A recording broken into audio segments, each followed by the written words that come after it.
আমি ল্যাংটা ছিলাম ভালো ছিলাম, আমি ল্যাংটা ছিলাম ভালো ছিলাম, ভালো ছিল শিশুকাল। মায়ের সাদা দুধের মতোই জীবন ছিল নির্ভেজাল। আমি আবার ল্যাংটা হয়ে গেছি, আমি আবার ল্যাংটা হয়ে গেছি। 10 জনারে খবর দে, মায়ের কবর যেখানেতেই সেইখানেতেই কবর দে, মায়ের কবর যেখানেতেই সেইখানেতেই কবর দে।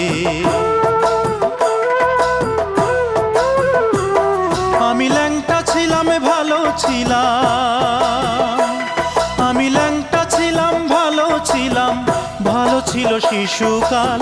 মায়ের সাদা দুধের মতোই জীবন ছিল নির্ভেজাল।